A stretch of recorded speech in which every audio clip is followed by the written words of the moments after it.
நடிகர் வடிவேலுவின் வெற்றிக்கு பின்னால் தானே இருந்ததாக நடிகர் சிங்கமுத்து சென்னை உயர்நீதிமன்றத்தில் கூறியிருக்கிறார்.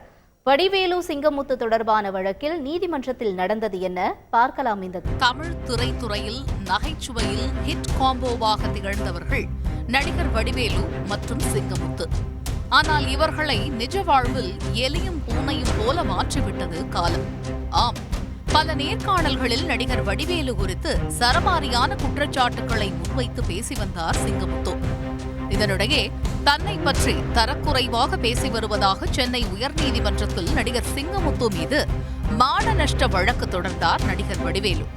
2015க்கு பின் தன்னை பற்றி மோசமாக விமர்சித்து வந்ததால் சிங்கமுத்துவுடன் நடிப்பதை தவிர்த்து வருவதாக குறிப்பிட்டிருக்கும் வடிவேலு நிலம் வாங்கி தந்தது தொடர்பான தகவலையும் சுட்டிக்காட்டியுள்ளார். கடந்த பிப்ரவரி, மார்ச் மாதங்களில் பல்வேறு யூடியூப் சேனல்களுக்கு நடிகர் சிங்கமுத்து அளித்த பேட்டியில் துளி கூட உண்மை இல்லை எனவும் பொய்களை மட்டும் பேசி வருவதாகவும் தன்னை பற்றி தரக்குறைவாக பேசியுள்ளதாக குற்றஞ்சாட்டினார். இது பொதுமக்கள் மற்றும் தனது ரசிகர்கள் மத்தியில் தனது நற்பெயரை களங்கப்படுத்துவது போன்றதாகும் என கூறியுள்ள வடிவேலு, சிங்கமுத்து 5 கோடி ரூபாய் நஷ்டஈடாக வழங்க உத்தரவிட வேண்டும் என மனு தாக்கல் செய்திருந்தார். பொதுமக்கள் மத்தியில் தனது நற்பெயருக்கு களங்கம் ஏற்படுத்தியதற்காக 5 கோடி ரூபாய் மான நஷ்டஈடு வழங்க சிங்கமுத்துவிற்கு உத்தரவிடுமாறும் நடிகர் வடிவேலு மனுவில் குறிப்பிட்டிருந்தார். இந்த வழக்கு விசாரணைக்கு வந்தபோது சிங்கமுத்து தரப்பு பதிலளிக்க உயர்நீதிமன்றம் உத்தரவிட்டிருந்தது.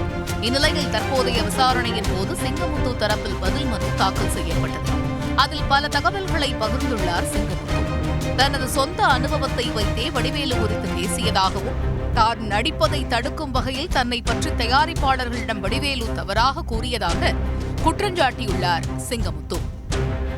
இந்த விவகாரம் தொடர்பாக வடிவேலு தரப்பில் தனக்கு அனுப்பப்பட்ட வழக்கறிஞர் நோட்டீஸுக்கு அளித்த பதிலில் வருத்தம் தெரிவித்த போதும் கூட தன்னை துன்புறுத்தும் நோக்கில் நடிகர் வடிவேலு இந்த வழக்கை தாக்கல் செய்துள்ளார் என்று பதில் மனுவில் குற்றம் சாட்டியுள்ளார்.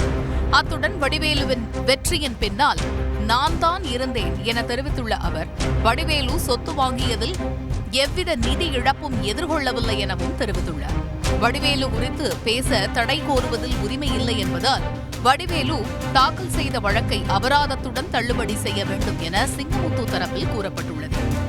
சிங்கமுத்து தரப்பு வாதத்தை கேட்ட நீதிபதி வழக்கின் விசாரணையை அக்டோபர் 24ஆம் தேதிக்கு ஒத்திவைத்து உத்தரவிட்டார்.